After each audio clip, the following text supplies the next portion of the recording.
కొంచెం ఫ్రీడమ్ ఇవ్వండి madam, మాట్లాడివ్వండి. Right. So ఇప్పటి వరకు లావణ్య గారు ఎన్నో వెబ్ సిరీస్లు చేశారు, షార్ట్ ఫిల్మ్స్ చేశారు. తన జర్నీ చూసుకుంటే నిజంగా ఒక తెలుగు అమ్మాయికి చాలా కష్టం. మీరిద్దరు కూడా ఎన్నో ఆడిషన్స్కి వెళ్ళి వచ్చి ఉంటారు కదా.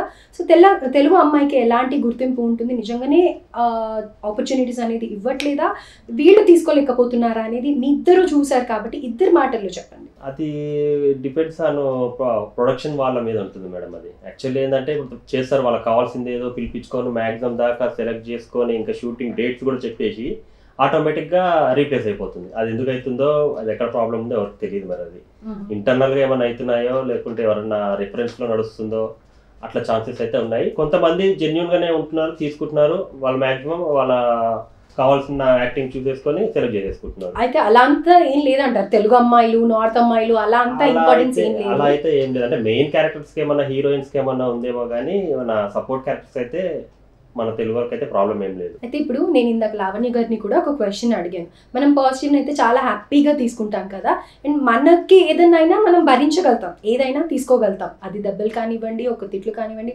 ఒకరు ఏదైనా ఒక నింద వేయనివ్వండి, ఏదైనా.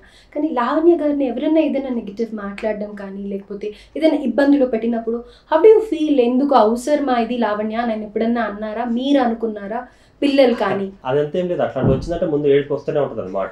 ట్యాప్ ఆన్ అవుతుంటుంది, అర్థమైపోతుంది అనమాట ఫీల్ అయింది అనేసి. దాని తర్వాత సంతోషించుకోవాలన్నమాట. ఏదున్నా కానీ ఇప్పుడు ఇంట్లో కాకుండా బయట ఎవరైనా అన్నారు అనుకోండి, ముందు ఏడ్చుకుంటూ మాట్లాడుతూనే ఉంటుంది, ఏడుపు వస్తూనే ఉంటుంది.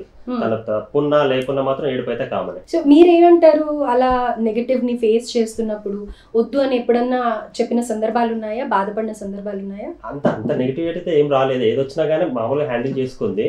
నా దాకా వచ్చి బాధపడేదంత అయితే ఏం లేదు. మాక్సిమం తన దగ్గరనే క్లోజ్ అయిపోయేది. ఇన్ కేస్ తన దాటి వచ్చిన తర్వాత నేను చెప్పేసి దాన్ని బట్టి నేను సిచ్యువేషన్ బట్టి చేంజ్ మాట్లాడుతాను. సో లావణ్య గారి లాగా వర్క్ చేసే వాళ్ళు ఎంతో మంది ఉంటారు ఆడవాళ్ళ ఇండస్ట్రీలో. సో వాళ్ళకి వాళ్ళ హస్బెండ్స్కి కానీ వాళ్ళ ఫ్యామిలీ మెంబర్స్కి కానీ వీళ్ళకి ఎలాంటి సపోర్ట్ ఇస్తే వాళ్ళు ఆన్ స్క్రీన్ మంచిగా ప్రజెంట్ చేయగలుగుతారు అని అంటారు? అది ఎలా చెప్తాం మేడం, అది వాళ్ళ పర్సనాలిటీ బట్టి ఉంటుంది కదా, వాళ్ళ బిహేవియర్ని బట్టి. ఇప్పుడు తిను బాగా మాట్లాడుతుంది, కొంతమంది మాట్లాడకపోవచ్చు. తిను ఏదైనా ఓపెన్గా చెప్తుంది నాకు, దాన్ని బట్టి ఎట్లా చేయాలని చెప్తాము.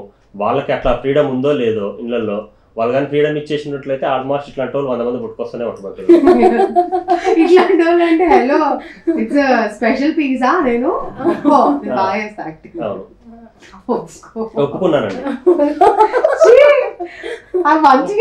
అట్లా కాదు, మా ఆవిడ యాక్టింగ్ చేస్తుంది. She a wonderful actor. మా ఆవిడ మస్తు యాక్టర్ అండి, తోపు తురుము కత్తి. అర్థమైపోతుందండి ఇక్కడ మీ బాధ. బాధ ఎవరికి రాకూడదండి. నైస్. సో ఇప్పటిదాకా మీరు ఇన్ని మూవీస్ కానీ షార్ట్ ఫిల్మ్స్ కానీ చేసి వచ్చారు కదా, సరైన గుర్తింపు వచ్చిందని అనుకుంటున్నారా? సరైన గుర్తింపు అంటే ఇప్పుడు దాకా ఈ స్టేజ్ అంటే నేను స్టార్టింగ్ దానికి ఇప్పుడు దానికి చాలా బెటర్.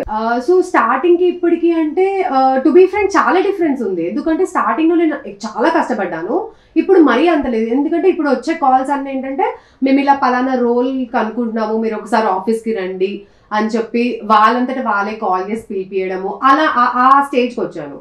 అండ్ ఎక్కువ అంటే టు బీ ఫ్రాంక్ నేను బట్టల రామస్వామి బయోపిక్ అని చెప్పేసి అందులో లీడ్గా చేశాను, సెకండ్ లీడ్గా. సో పిచ్చమ్మాయి క్యారెక్టర్. సో అది మాత్రం నాకు చాలా మంచి పేరు తీసుకొచ్చింది. బికాజ్ ఎందుకంటే కొంచెం త్రూ అవుట్ రోల్ అండ్ చాలా మంది శ్రీదేవి గారితో కంపేర్ చేశారు. ఏంటంటే అప్పుడు ఒక ఫిలిం ఉంది కదా, ఇది కమల్ హాసన్ గారు అండ్ శ్రీదేవి గారి ఫిలిం. సో అందులో శ్రీదేవి గారు ఆకలి రాజ్యం కాదు, అది ఇట్లా బిందె పట్టుకొని ట్రైన్ సీన్ ఉంటుంది చూడు, ఏదో సంథింగ్, అది నాకు గుర్తొస్తలేదు కానీ. సో ఆ సినిమాలో ఐ మీన్ తనలాగా చేసావు, సేమ్ 2 జడలు వేసుకొని పిచ్చి దానిలాగా. అలా నాకు మంచి అంటే లైక్ అంత పెద్ద గ్రేట్ లెజెండరీ యాక్టర్స్ తో కంపేర్ చేయడం అనేది నాకు మంచి అనిపించింది అది. సో అట్లీస్ట్ అది బెటర్ గుర్తింపు అంటే that is what. But work పరంగా అంటే ఐఎమ్ వెయిటింగ్.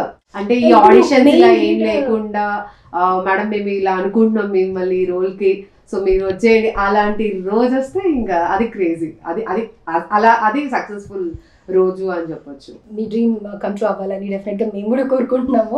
అయితే ఇప్పుడు మెయిన్ లీడ్ రోల్ చేయబోతున్నారు కదా, అది ఏ మూవీ, ఎలా ఉండబోతుంది, ఏమైనా స్టార్ట్ చేశారా మూవీ? అంటే 2 చేస్తాను. ఒకటి వచ్చేసి హరికథ అని చెప్పేసి ఆల్మోస్ట్ అయిపోయింది, అది రిలీజ్ కుంది. త్రూఅవుట్ ద మూవీ ఉంటుందంటారా లీడ్ రోల్? yes అంటే హీరోయిన్ దానికి. Okay. So it's a lead. So కొంతమంది నిజంగానే అంటే లైక్ ఐ వుడ్ సే అంటే హీరోయిన్ అనగానే అంటే మనం ఇప్పుడు గ్లామరస్ గానే ఉండాలి, మ్యారేజ్ అవ్వకూడదు ఇలాంటి ఏం లేవు. అంటే కొంతమంది ఉన్నారు కూడా అలా డిమాండ్ ఏం చేయట్లేదు, ఏం లేదు. సో బేసిక్ అలాంటివే నేను జనరల్ గా అలాంటివే నేను చేస్తాను. బికాస్ స్కిన్ షో అలాంటివి ఏమి బేసిక్ గా నాకు అది ఇంట్రెస్ట్ లేదు, నేను చేయను కూడా. సో జనరల్ గా అది హరికథ అనే ఫిలిం చాలా ట్రెడిషనల్, ఒక విలేజ్ గర్ల్ అమ్మాయి లవ్ స్టోరీ అనమాట. సో చాలా బాగున్నాయి నీట్ సీన్స్ అవన్నీ. అంటే ముందే నా దగ్గరికి ఏమైనా స్క్రిప్ట్ వచ్చినప్పుడు లైక్ నేను కిషోర్ కూర్చొని మాట్లాడుకుంటాం, చెప్తాను ఇలా హీరోయిన్ ఆఫర్ వచ్చింది అన్నప్పుడు వీల్ టాక్ కంపల్సరీ. నేను తన ఇట్స్ లైక్ ఓపెన్ గా చెప్పేస్తాను దిస్. అందుకే తను తిడుతూ ఉంటాడు. బేసిక్ ఏంటంటే నేను ఎంత ఓపెన్ గా చెప్తానంటే నెక్స్ట్ టైం సినిమా చూడబుద్ది కూడా కాదు తనకి. నాకు ఇంట్రెస్ట్ ఉండదు, ముందే మొత్తం చెప్పేసి ఆ సినిమా గురించి. అందుకే తను చేసి చూడాలంటే చాలా ఇబ్బంది ఉంటుంది, నాకు ముందే మొత్తం రివీల్ అయిపోతుంది. ఏం చూడదు నిజంగా, నేను చేసిన సినిమాలు కొంచెం చూడని అడుక్కోవాలా, ప్లీజ్ ప్లీజ్ ప్లీజ్ చూడవా అని. సో బేసిక్ గా ఎందుకంటే నేను ముందే ఓవర్ ఎక్సైట్మెంట్ అన్ని చెప్పేస్తా కాబట్టి. సో అది ఒకటి. అండ్ వీడే మన వారసుడు అని చెప్పేసి అది కూడా. సో స్టోరీకి తగినట్టు they are selecting me. So అలా లీడ్ ఆఫర్స్ వచ్చాయి. సో ఇప్పటి వరకు నటించిన వెబ్ సిరీస్ లో కానీ, షార్ట్ ఫిల్మ్స్ లో కానీ, మూవీస్ లో కానీ నచ్చిన హీరో లావణ్య రెడ్డికి అంటే ఎవరు చెప్తారు, ఎందుకని అంటారు? అందరు బాగుంటారు, అందరు బాగున్నారు కదా. ఇట్స్ నాట్ స్పెసిఫిక్ ఒకరని కాదు. బట్ నాకు రణబీర్ కపూర్ చాలా ఇష్టం బికాస్ రాక్ స్టార్ ఫిల్మ్ అంటే I like that acting. Safe గా ప్లే చేస్తున్నారు. టాలీవుడ్ లో ఆడితే